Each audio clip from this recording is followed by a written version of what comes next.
Bismillahirrahmanirrahim. Assalamu alaikum. Welcome to Medical Globe e-learning. I'm Myra Hamid from Sahiwal Medical College. I will discuss ENT guidelines from DINGRA edition 7.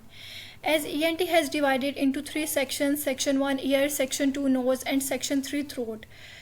पहले मैंने आपके साथ section 1 और section 2 year और nose की guidelines आपको chapter wise mark करवाई हैं। अब सेक्शन 3 है जो कि थ्रोट है। इसके आगे फर्दर सेक्शंस हैं। सेक्शन 3 थ्रोट में जो है डिजीज़ ऑफ ओरल कैविटी आ जाती है। सेक्शन 4 है उसमें फेरिंक्स है। सेक्शन 5 में लेरिंक्स है। सेक्शन 6 में थायराइड और उसके डिसऑर्डर्स हैं। सेक्शन जो 7 है उसमें आ जाता है एसोफेगस। तो अब मैं आपको जो है section 3 disease of oral cavity यहाँ से चैप्टर वाइज मार्क करवाऊँगी। इसके साथ मेडिकल ग्लोब के बुक्स MBBS क्रैक्स जो कि MCQs और SCQs के लिए दो अलग बुक्स हैं, वो हाईली रिकमेंड करूँगी ताकि आप इन गाइडलाइंस को भी फॉलो करें और उन बुक्स को MBBS क्रैक्स MCQs और SCQs की दो अलग बुक्स हैं उनको भी स्टडी करें ताकि आपकी जितनी भी MCQs से SCQs से रिलेटेड प्रॉब्लम्स हैं वो सॉल्व हो सकें। चलिए अब हम डिस्कस करते हैं, स्टार्ट करते हैं सेक्शन 3 से जो कि disease of oral cavity and salivary glands है। ये जो सेक्शन है ये बहुत इंपॉर्टेंट है MCQs के लिए, SCQs के लिए और वाइवा के लिए। सबसे पहले जो चैप्टर है वो chapter number 42। Chapter number 42 anatomy of oral cavity. ये बहुत इंपॉर्टेंट है MCQs के लिए। ठीक है, इस चैप्टर को आपने MCQs के लिए करना है। ठीक है, जस्ट आपने इसको रीड देनी है, अप्लाइड एनाटमी। ठीक है, उसमें जो है जो MCQs मैंने हाईलाइट किए हुए हैं, ठीक है, इनको आपने अच्छे से करना है। बाकी पूरा ये चैप्टर जो है 1 पेज का चैप्टर है, इसको आपने अच्छे से रीड कर लेना है। ठीक है, फ्लोर ऑफ माउथ जो है उसकी शेप क्या है, किस तरह से उसकी फॉर्मेशन होती है, ठीक है, ये MCQ है। Lymphatic drainage of oral cavity, different जो ओरल कैविटी के पार्ट्स हैं, ठीक है, वो किस तरह से किन किन लिम्फ नोड्स में ड्रेन करते हैं। ठीक है, जैसे फ्लोर ऑफ माउथ जो है वो ड्रेन करता है सब मैंडिबुलर नोड्स जो हैं उसमें। ठीक है, तो इस तरह से उसका एंटीरियर पोर्शन उसमें ड्रेन करता है। इसी तरह से पोस्टीरियर पोर्शन जो है वो अपर डीप सर्वाइकल नोड्स में ड्रेन करता है। तो इस तरह से आपने इसको MCQs के लिए हाथ से तैयार करना है। अब चैप्टर नंबर 43 है। Chapter number 43 common disorders of the oral cavity. ठीक है, ये इंपॉर्टेंट है MCQs के लिए भी और SCQs के लिए भी। ठीक है, इसका जो पहला टॉपिक है अल्सर्स ऑफ ओरल कैविटी, इसको आपने रीड करना है। ठीक है, इसको आपने रीड करना है MCQs के लिए। ठीक है, कौन कौन से इन्फेक्शन हो सकते हैं, वायरल है जिसमें हर्प एंजाइना है, कौन सा वायरल कॉज करता है। ठीक है, ये आपने MCQ के लिए तैयार करना है।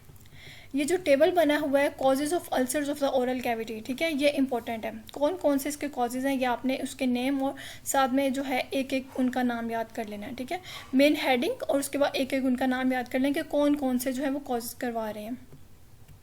वायरल के बाद आ जाते हैं बैक्टीरियल है। ठीक है, विंसेंट इन्फेक्शन, ठीक है, कौन सा है, किस तरह से विंसेंट एंजाइना जो है उससे रिजेंबल करते हैं। ठीक है, सिमिलर है, तो ये आपने करना है। ठीक है, फंगल में कौन से आ जाते हैं। उसके बाद साथ में आ जाती हैं ये डायग्राम्स। ठीक है, इन डायग्राम्स को आपने OSP के लिए तैयार करना है। इसी तरह से एक डायग्राम दे देते हैं, उससे कहते हैं उसको आइडेंटिफाई करें, उसके डायग्नोस्टिक पॉइंट्स लिखें। ठीक है, इसकी कॉम्प्लिकेशंस क्या हो सकती हैं, इसका ट्रीटमेंट क्या है। ठीक है, तो इस तरह से आपका OSP का क्वेश्चन तैयार होगा। जो यहाँ पर इम्पोर्टेंट SCQ है वो है एफ्थस अल्सर। ठीक है, इम्यून डिसऑर्डर में आता है एफ्थस अल्सर, वो बहुत इंपॉर्टेंट SCQ है। ठीक है, इसके कौन कौन से फॉर्म्स है, मोर कॉमन कितना है, इसके मेजरमेंट कितनी है। ठीक है, इटियोलॉजी क्या है, इसको डायग्नोज कैसे करते हैं, ट्रीटमेंट इसका क्या है, ये बहुत इंपॉर्टेंट आपका एक SCQ है। ठीक है, इसके नीचे जो है बेसेट सिंड्रोम, ठीक है, ट्राइएड है जिसमें ओकुलो ओरो जेनिटल सिंड्रोम, ठीक है, ये आपका MCQ है। इसके अलावा ये ट्रॉमा हो गए, ट्रोमेटिक अल्सर है, ठीक है, स्किन डिसऑर्डर्स हैं, ये सारे आपने रीड करने हैं। और ये डायग्राम्स आपने OSP के लिए तैयार कर लेनी है। ठीक है, लाइकन प्लैनस जो है, रेटिकुलर और इरूसिव जो है, इनकी 2 लेयर्स होती हैं। ठीक है, ये आपने सारा रीड कर लेना MCQs के लिए। जो मिसलेनियस लेयर्स होती हैं टंग एंड ओरल कैविटी की, ठीक है, वो आपने ये सारी रीड करनी है। ठीक है, यहाँ पे जियोग्राफिकल टंग है, ठीक है, इसमें क्या होता है माइग्रेटिव ग्लोसाइटिस जो है कंडीशन जो है वो मिलती है आपको। ठीक है, ये आपका MCQ है। फिशर टंग कैसे होती है, एंकाइलोग्लोसिया जो है ये क्या है, ठीक है, ये आपने जो है कर लेना है। इसके साथ जो है जो बहुत इंपॉर्टेंट SCQ है वो है सब म्यूकस फाइब्रोसिस। ठीक है, OSF ओरल सब म्यूकस फाइब्रोसिस, ये बहुत इंपॉर्टेंट है। ठीक है, बहुत दफ़ा आ चुका है UQs में, ये आपने बहुत अच्छे से करना है। इसकी इटियोलॉजी के नेम कर लेने हैं, किस वजह से होता है। ठीक है, इसकी जो पैथोजेनेसिस है इसको जस्ट आपने रीड कर लेना है। ठीक है, पैथोलॉजी को जस्ट रीड करना है। इसके क्लिनिकल फीचर्स आपको आने चाहिए, किस एज में होता है, इसके सिम्टम्स क्या क्या हैं, ठीक है, ये आपने अच्छे से कर लेनी है। फाइंडिंग्स में हमें क्या मिलता है, जब हम इन्वेस्टिगेशंस करें क्या मिलता है, ठीक है, ये आपको आना चाहिए। देन इसका ट्रीटमेंट बहुत इंपॉर्टेंट है, ठीक है, स्टेरॉइड्स है, कौन सा स्टेरॉइड आपने देना है, ठीक है। उसके बाद सर्जिकल किस तरह से करना है, सर्जिकल में आप इसके नेम्स कर सकते हैं, ठीक है। ये डायग्राम्स आपने सब म्यूकस फाइब्रोसिस की बनाई हुई हैं, ठीक है, तो ये आपने ओएसपी के लिए तैयार करनी है डायग्राम्स। चले अब आ जाता है चैप्टर 44, ठीक है, 42 43 हमने कवर कर लिया। अब चैप्टर 44 है ट्यूमर्स ऑफ ओरल कैविटी। इसको आपने रीड करना है एमसीक्यूज़ के लिए भी और एससीक्यू के लिए भी, ठीक है। क्या चीज़ रीड करनी है वो मैं आपको बताती हूँ। सबसे पहले आ जाती है क्लासिफिकेशन, इसको आपने रीड करना है, ठीक है। बिनाइन ट्यूमर कौन से, प्री मैलिग्नेंट लेजेंस कौन से, मैलिग्नेंट लेजेंस कौन सी है, ठीक है, इसको आपने रीड कर लेना है। देन बिनाइन ट्यूमर्स में सबसे पहले सॉलिड ट्यूमर्स आते हैं, इनके नेम्स आपने करने हैं, ठीक है, जस्ट आपने नेम याद करने हैं, ठीक है। यहाँ पे एक है पायोजेनिक ग्रेनुलोमा, ठीक है, ये इंपॉर्टेंट है, ये आपने एमसीक्यू के लिए इसको तैयार कर लेना है। ये डायग्राम्स फिर आपने ओएसपी के लिए तैयार करनी है, ठीक है। ये सारे डायग्राम पायोजेनिक ग्रेनुलोमा, ठीक है, जॉ में होता है, ठीक है, गम्स का, तो ये आपने जो है ओएसपी के लिए इसको तैयार कर लेना है। उसके बाद आ जाती है सिस्टिक लेजेंस, ठीक है, सिस्टिक लेजेंस म्यूकोसिलोग्रेनुलो, ये बहुत ज़्यादा इंपॉर्टेंट एमसीक्यूज हैं, ठीक है। आपने इसको एमसीक्यू के तौर पे तैयार करना है। जो म्यूकोसिल होते हैं वो मोस्ट कॉमन उसके साइड लोअर लिप होता है, ठीक है।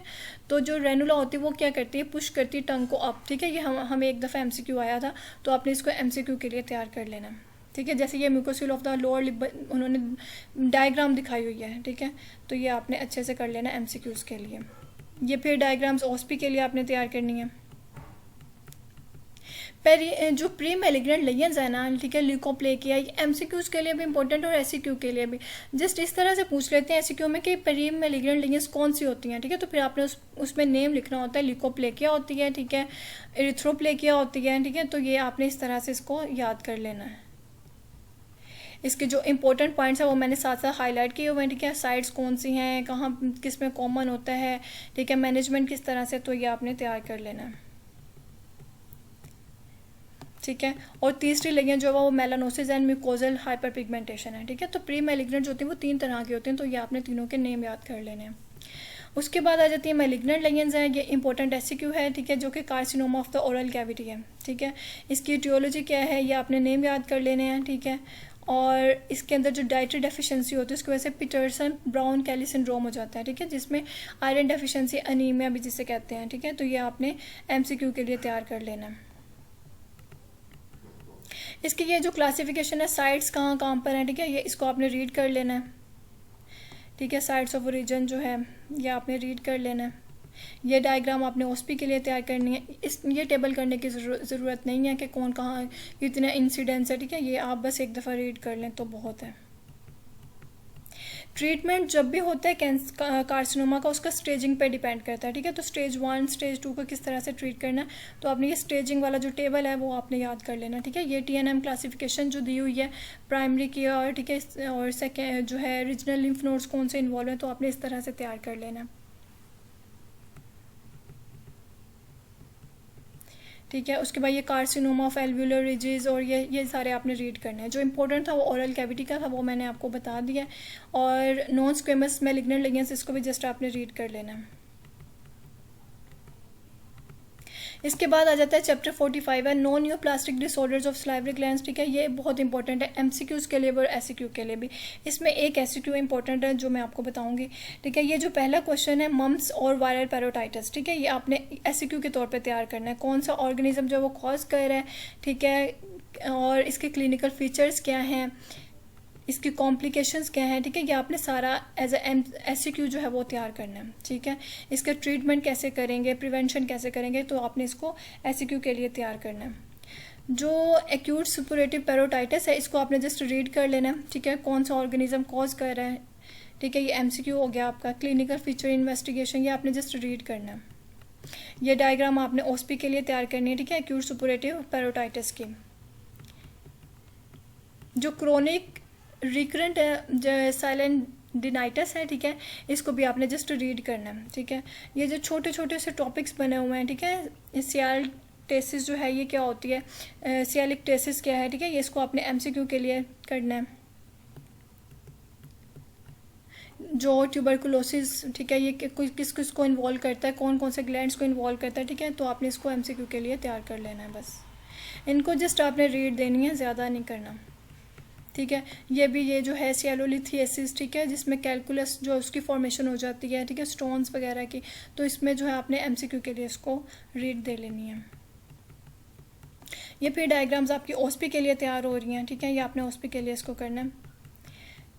जोग्रन सिंड्रोम, जिसको सिक्का सिंड्रोम भी कहते हैं, इसको भी आपने रीड करना है, ठीक है, एमसीक्यूज़ के लिए। प्राइमरी जो होता है वो क्या होता है, सेकेंडरी क्या है, ठीक है, इसको आपने जस्ट रीड कर लेना है। सियालो मेटाप्लेजिया, ठीक है, इसको भी आपने जस्ट रीड करना है, ठीक है। सियाल एडिनोसिस जो होती है, इसको आपने एमसीक्यू के लिए तैयार कर लेना है, ठीक है। किस तरह से होती है, बायलेटरल है, ठीक है, किसकी इनलार्जमेंट हो जाती है, यूनिलेटरल, ठीक है, तो ये आपने एमसीक्यू के लिए तैयार करना है। उसके बाद आ जाता है चैप्टर 46 है neoplasm of the salivary glands, ठीक है, इसको आपने इसका जो है वो कॉन्सेप्ट बनाना है, ठीक है, एमसीक्यूज़ के लिए इसको आपने करना है। सबसे पहले जो है ये आपने रीड करना है एमसीक्यूज़ के लिए, ठीक है, ये पैराग्राफ जो है। Then benign tumours, pleomorphic adenoma most common benign tumour है सलाइवरी ग्लैंड्स का, ये एमसीक्यू है, ठीक है। इसको मिक्स ट्यूमर्स भी कहते हैं, ठीक है, इसका ट्यूमर इनकैप्सुलेटेड होता है, इसको आपने एमसीक्यूज़ के लिए तैयार करना है, ठीक है। ये वार्थिन ट्यूमर, इसको आपने जस्ट रीड करना है। ऑन्कोसाइटोमा, ठीक है, ऑक्सीफिल एडिनोमा, इसको भी एमसीक्यू के लिए आपने तैयार करना है, ठीक है। इसमें अपटेक होती है टेक्नीशियम 99 की, ये आपका एमसीक्यू है। हेमेंजियोमा जो है मोस्ट कॉमन बिनाइन ट्यूमर होता है चिल्ड्रन का, ठीक है, चिल्ड्रन में ये मोस्ट कॉमनली होता है बिनाइन ट्यूमर, तो इसको आपने एमसीक्यू के लिए तैयार करना है। मैलिग्नेंट ट्यूमर्स, म्यूको एपिडर्मोइड कार्सिनोमा, इसको जस्ट आपने रीड कर लेना है, ठीक है। ये आप टेबल कर लें। ट्यूमर्स ऑफ सलाइवरी ग्लैंड, ठीक है, बिनाइन कौन से हैं, मैलिग्नेंट कौन से, एपिथेलियल रीजन किसका कहाँ से है, मेसेनकाइमल कौन सा है, ठीक है, तो आपने इसको एमसीक्यू के लिए तैयार करना है। एसिनल सेल कार्सिनोमा जो होता है किस तरह से प्रेजेंट करता है, जैसे मैंने हाईलाइट किया हुआ है, तो आपने इसको एमसीक्यू के लिए तैयार करना है। एडिनोइड सिस्टिक कार्सिनोमा, ठीक है, एमसीक्यू के लिए आपने तैयार करना है। ये चैप्टर जस्ट आपने कॉन्सेप्ट और एमसीक्यूज़ के लिए पढ़ना है। इसमें एक टॉपिक है फ्रे सिंड्रोम, ठीक है, गस्ट्रेटरी स्वेटिंग भी जिसे कहते हैं, ये वाइवा में पूछ लेते हैं, ठीक है, ये इंपॉर्टेंट है, ये आपने तैयार करना है। चलें जी, यहाँ तक जो है सलाइवरी ग्लैंड्स की हमारी गाइडलाइंस जो है वो मार्क हो गई हैं। Medical Globe introduces its series of successful publications, MBBS Cracks, the benchmark of all, containing all the chapter-wise questions of prime importance, all annual and subtly solved university questions. Chapter 12 beautifully oriented ENT quick review tables and charts, past UHS keys, and of course, pathology and community medicine OSPI along with IE and ENT complete instrumentation. Medical Globe has also launched a gem in a medical world to master every concept for your multiple choice questions. The MCQ Cracks encompassing UHS, NUMS, and many others, revealing the UHS MCQ bank, practice MCQs, and topical MCQs. Get your MCQ and the MBBS Cracks at your doorstep by placing your order at 0335 66 33 007.